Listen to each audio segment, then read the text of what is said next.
Good morning, tribe. It is 54 degrees outside and raining, as you can see.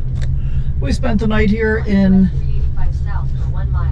what's called a U-turn site.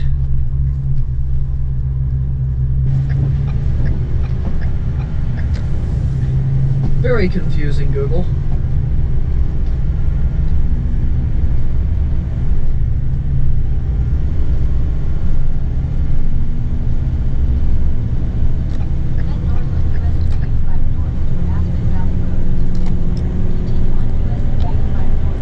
Okay, it finally figured it out. Alright, I didn't think there was any backtracking involved, but sometimes Google can be very confusing when you're trying to see what's going on. So, 54 degrees, today is Wednesday, July the 16th. We're halfway through this month already. We are anticipating the end of RV issues for at least the next little while. And this morning we're heading out to Jewel Cave. I think it's a national monument, and hoping to have a good experience there. We're going to find out. It's supposed to be raining most of the day today, so we're going to go visit Jewel Cave, and we're going to take a look at the 1881 Courthouse Museum in Custer.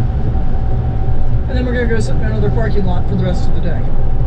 That's what we got planned. Pretty exciting, huh?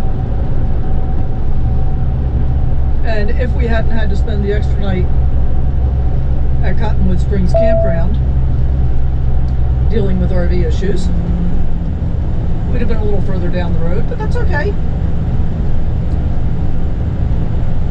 We still have 2.5 months left to do the things we want to and stay on Barb's time schedule and mine, because I don't want to get stuck in bad weather.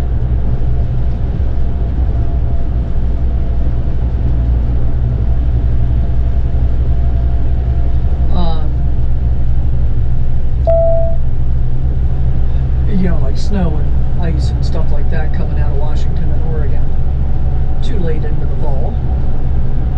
So we'll see. And there's not a whole lot for you to see here. I just wanted to give you a quick check-in since it's pouring down rain. So maybe we'll give you a view of coming into Jewel Cave, and maybe we won't. Wake up with the sun in our eyes. Sally forth, no need for goodbyes.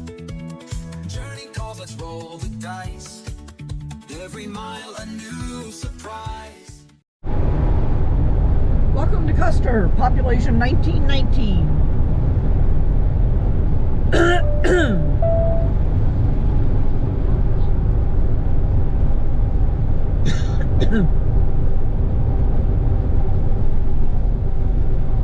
I've been through Custer once. Oh, wait a minute.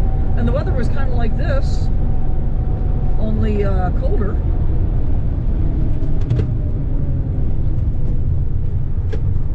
Yeah. Okay, so Jewel Cave to the left, Mount Rushmore and Crazy Horse to the right. We'll be going that way later.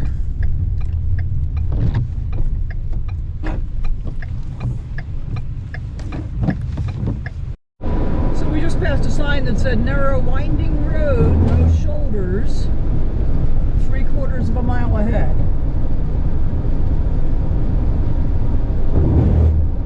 So I'm not quite sure what this means. We got 1.7 miles to go to our destination. I guess we'll just be slowing down a little, maybe even a lot. Look, is the sun trying to come out? Beautiful scenery here. Too bad you're not getting a great view of it.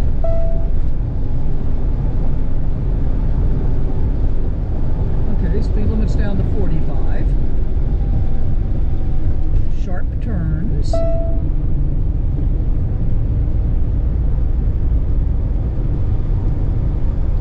Check your speed. Okay.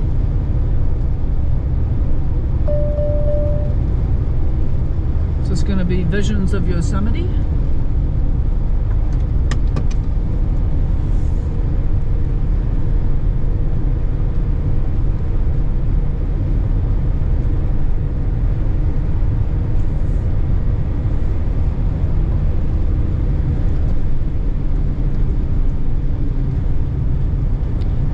Bighorn Sheep Crossing, next 3 miles. Be prepared to stop. Well, let's hope so, but I kind of doubt that they're out and about in this weather. What do I know, though?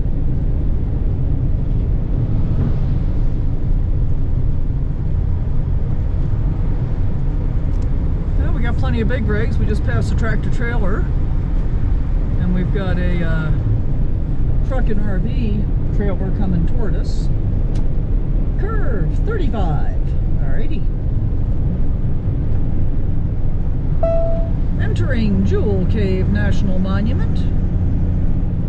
Woohoo!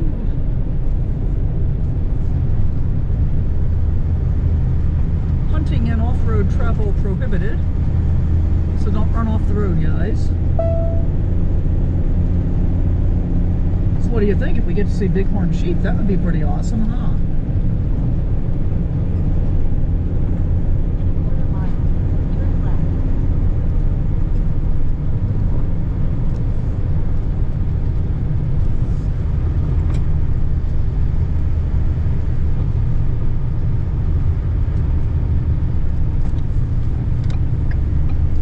Historic area.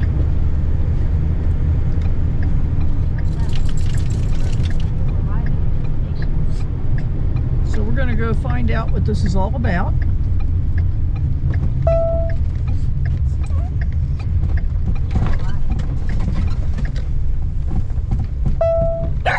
Okay, Cat.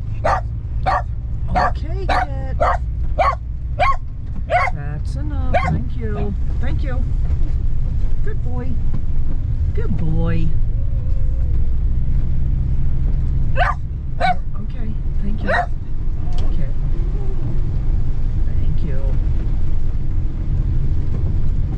Alright, speed limit's 25.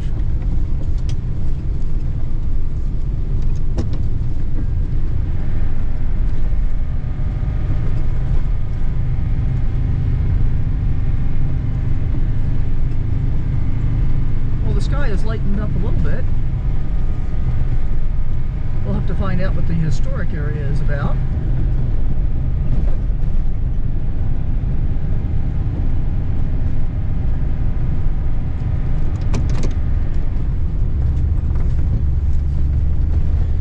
By the way, we are at 5,520 feet in elevation.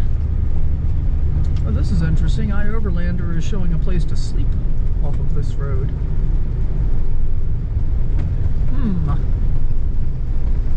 Speed limit 15.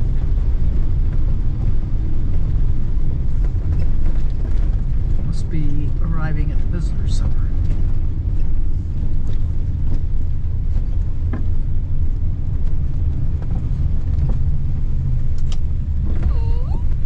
Good boy. No camping or overnight parking. Okay, fine. Kit, Kit, you need to stop. Stop. Stop.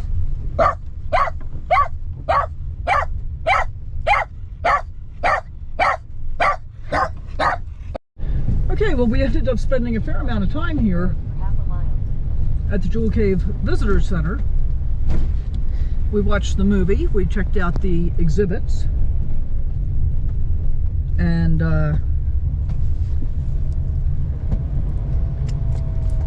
now we're going to go check out the historic area, which includes the ability to visit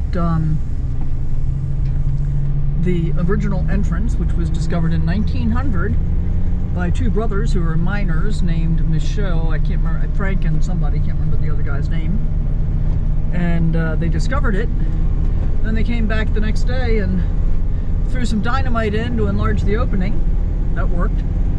And then they saw the jewel-like formations and started developing it as a tourist destination. That entrance is no longer used, at least for general cave tours. I don't know if there's some of the special ones they do go through there or not. But we're going to go take a look at that, and apparently there is an historic cabin there from the 1930s. It was built by the Civil Conservation Corps. I always enjoy that stuff. And Yeah. So that's what we got going on. And it's already 12:15 in the afternoon. I forgot what time we left this morning. I think it was a little after 10, so. And when we came back from the visitor center area, made breakfast, and then I had to do the dishes and all that stuff. So yeah.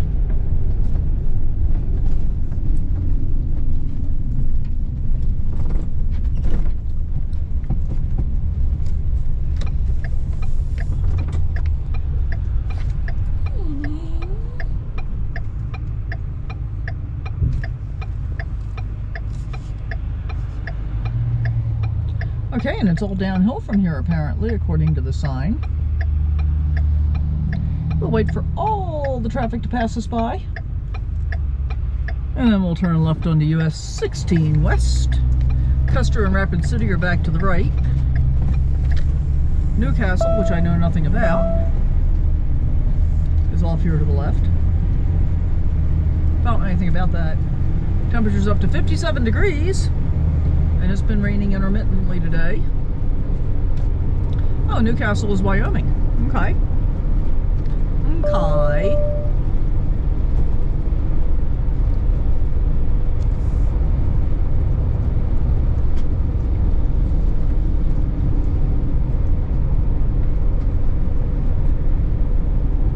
And somebody on iOverlanders thinks there's a nice place to park overnight down here. I think in a few miles, in a grassy field off of Forest Road. No thank you. Not my first choice. In a quarter mile, turn left. Okay.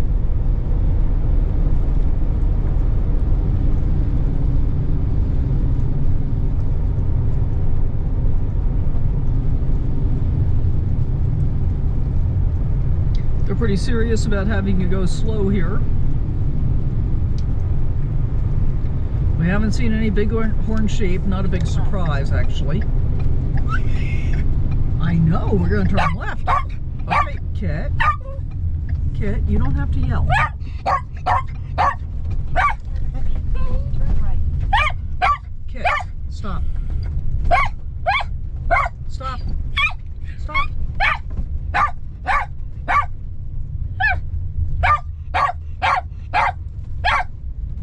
Okay, well they said there's parking for RVs down here. And of course it looks like we've got several cars that are parked in the RV parking.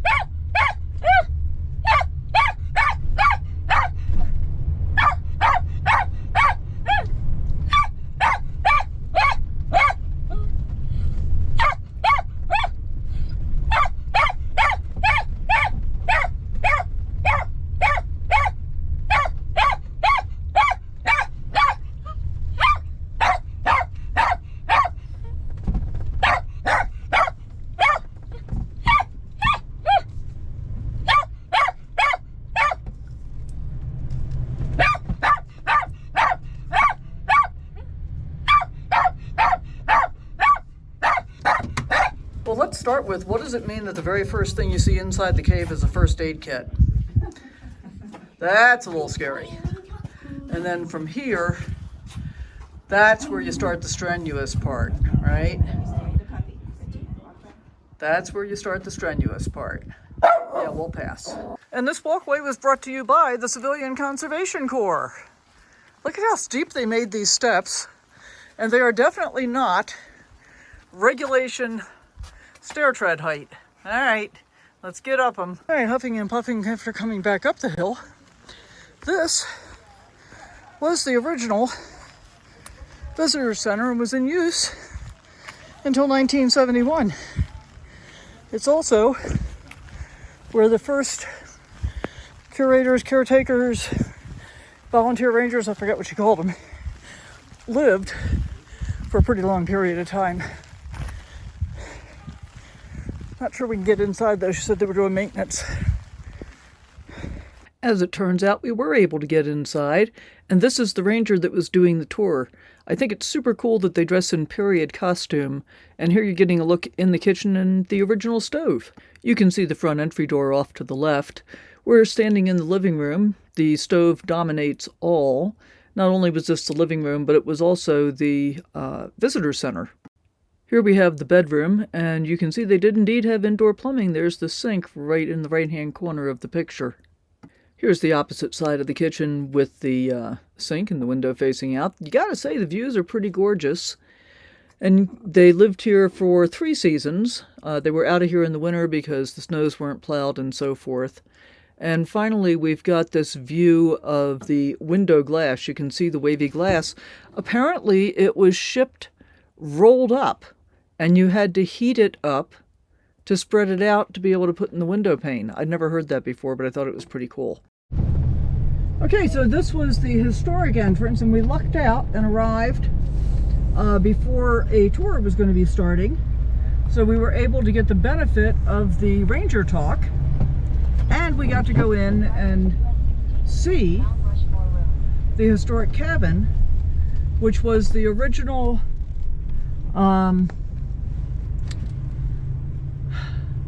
visitor center from, I think it was 1936 until 1971. And starting in 1936, and the ranger wasn't quite sure, and we'll put a picture of her in here for you, I think, wasn't quite sure how long they lived there, but a couple named the Wolfs actually lived in that cabin. So the front room was the visitor center area, and then they had a kitchen and a bedroom, and they did have a flush toilet and bathroom.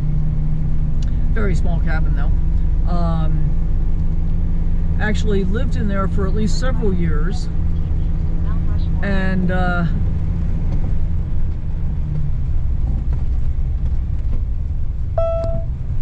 sorry, I'm watching for traffic. Okay. Lived there during the spring, summer, and fall, but not in the winter because this area was so remote that this road didn't get plowed in the winter time. And then I guess in 1971, the new visitor center where we started off today opened up, and that's quite a nice facility as well.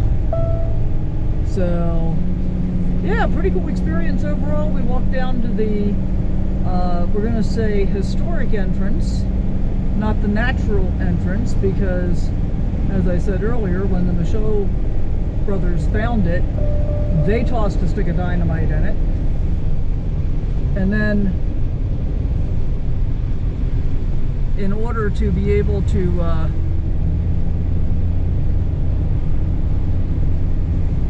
enlarge it enough to be able to explore, I guess, I don't know if the Michauds did it or if it happened after it was declared a monument by Roosevelt in 1908. But they've enlarged the entrance to the point where you can walk in and there's a big metal grate to be able to access it. So, well, the scenery is pretty spectacular. I feel sorry for those 4 people riding motorcycles up ahead of us, and glad I had pulled over to check my door, which I had left unlocked, so that they could get past us and not have to slog along behind us, not getting whatever view was available today. It's cloudy and overcast, and you know, it is what it is. So we're going to go check out the 1881 Courthouse Museum and see what that looks like. And we might go ahead and do Crazy Horse this afternoon.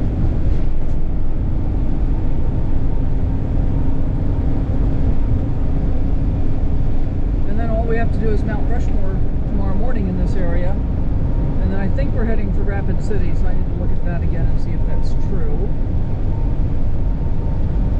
Find out.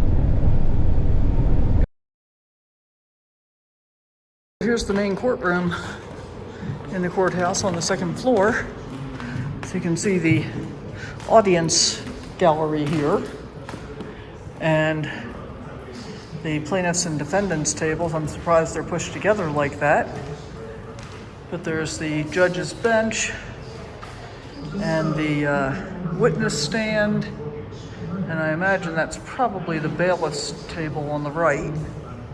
And of course there's the jury. And looking back behind, we've got the judge's chambers. And the other one says schoolroom. I don't think there was really a schoolroom in here, I wouldn't think, when it was a courthouse, but what do I know? And apparently this was the courthouse until 1971. So let's take a look at the judge's chambers. All the law books, big desk. Yeah. So from the judge's chambers to a schoolroom. Can you name this common tool used by teachers in the past? No, I cannot. Can you? Let me know in the comments. Oh, they've got the alphabet spread around all over the room. And they've got the pedal organ in the back. And the mannequins, they're a little creepy. So what do you think? Is this a jail cell you would have wanted to spend much time in? And you know, the sign here says caution wet floor, and in the grand scheme of jail cells, that would not have been unusual, right? So yeah, probably not the most pleasant place. Outlaw country.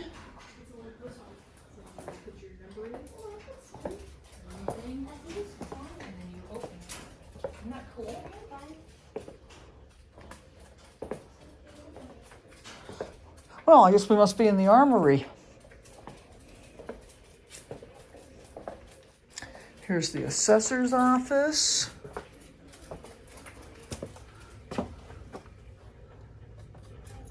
Oh, there's somebody still in there. Somebody working.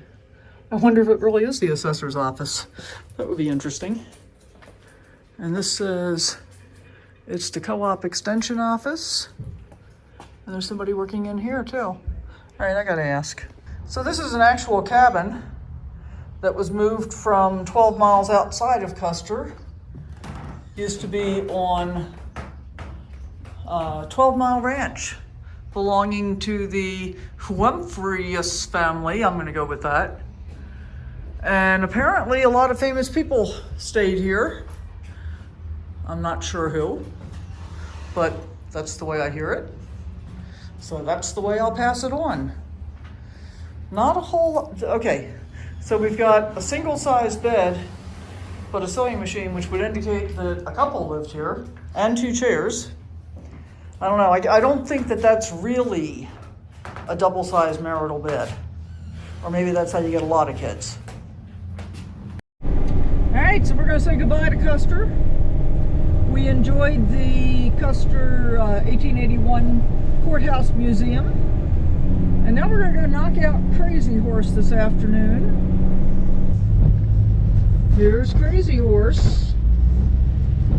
There's a little visitor center there. That might be where I'm planning to have us camp tonight.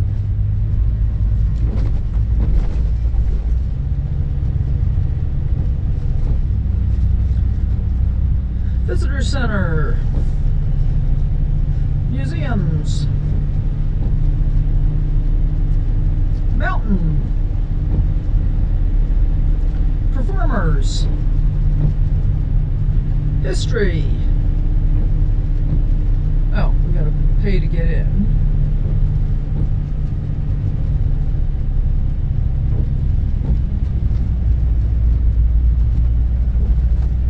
Gift shop and restaurant.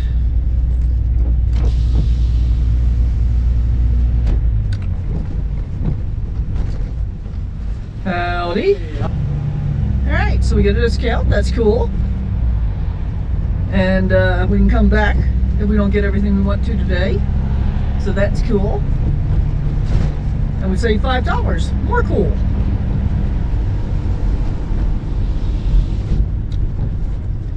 So we're gonna go look for bus parking.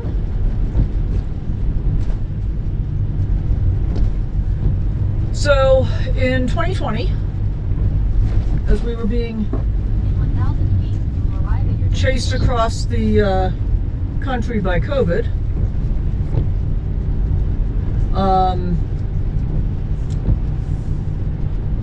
I was moving my brother from New York to California, and I gotta read the sign. Buses to the right. Oh, he said follow bus parking. I'm gonna do it.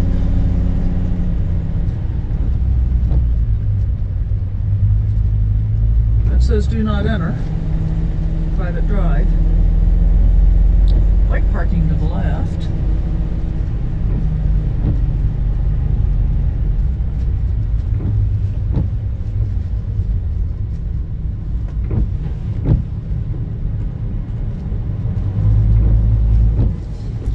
RV parking over here. We're gonna do that just because it'll be easier, I think. He said follow bus parking, but I'm not gonna do it. I don't know what it means.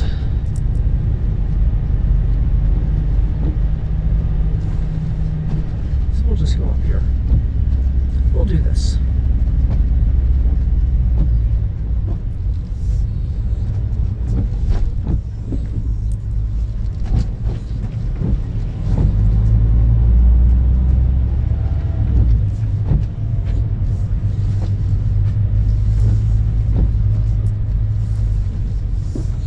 Like this. Anyway, I was moving my brother across the country. Stop, I'm talking. Stop, I'm talking. And as it turned, stop, kid, I'm talking. You need to be quiet while I'm talking. We went to Mount Rushmore. I'll put a picture up of what we got to see then. But we didn't come to Crazy Horse, and neither of us really knew what it was about. So today we're going to see Crazy Horse. They call it the Black Hills Nature Gates. Take a look at this. This is pretty amazing, guys. Look at it. Just look at it. Very, very cool. Bruno was a 5-year-old buffalo bull. He's now permanently housed at the Museum of the American Bison. He originated from a museum in Pittsburgh before making his way to Utah and eventually arriving in South Dakota this year. It's believed his original design came from a 1901 Lewis and Clark $10 bill.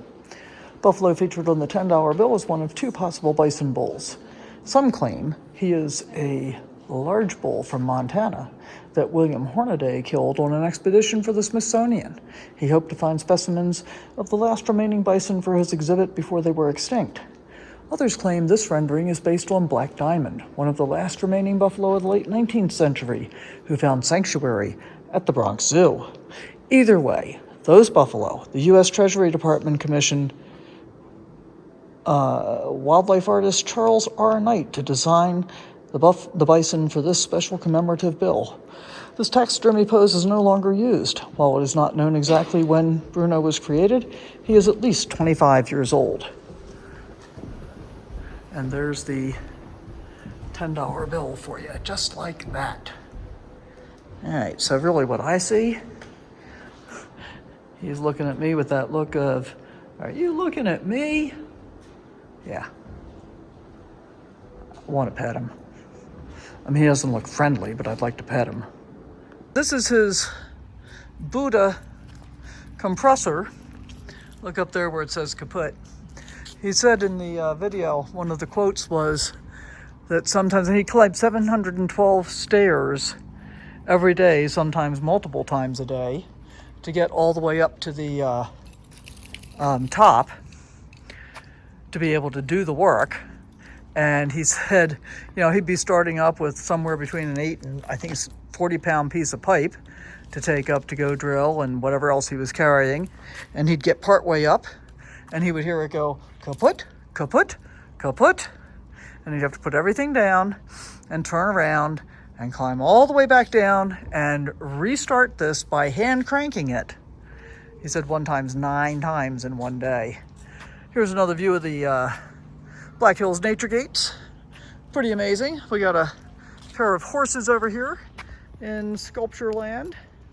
And we're gonna call this a day and come back tomorrow and hope we can actually see the sculpture in the sunlight. That's what we're going to hope for.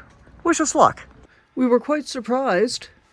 The skies cleared just a little bit, the rain stopped just a little bit, and we were able to actually see the mountain. So here's kind of a close-up view of how far they've gotten along. And then here's a mock-up of what the sculpture is supposed to look like. Well, that's quite the bank of fog now, isn't it? It broke at one point just enough that we were able to get the slight view from the viewing platform.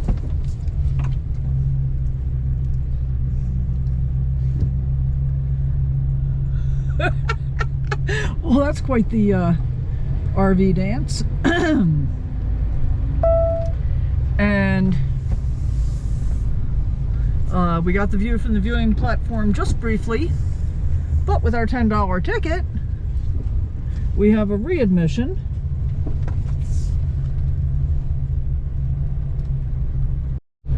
So, hopefully we've got a really short trip to where we're going to sleep tonight. And then our plan is to come back up tomorrow morning, and hopefully it won't be completely fogged in like it is now, and we'll be able to get good pictures tomorrow morning. We shall see. We have climbed 8 flights of steps today, and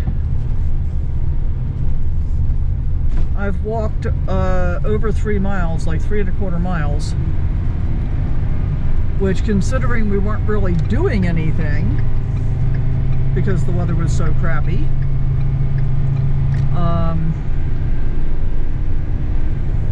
is actually kind of amazing to me. And now, of course, the thing we're going to have to figure out is if we can get into that parking lot, or if we're going to have to circle around and come back to it. I guess we'll find out. Lovely weather, huh? Yeah, man.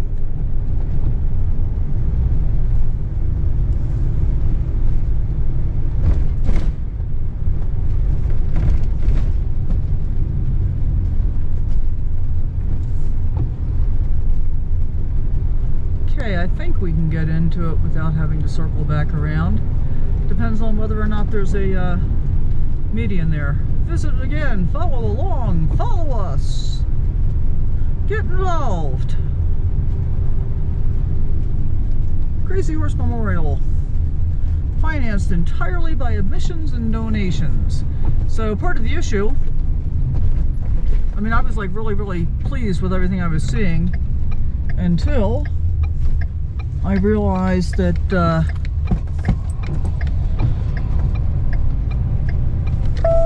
there was a bust that he did of Ray Kroc, and apparently they were fast friends, so that's like not super awesome, but oh well.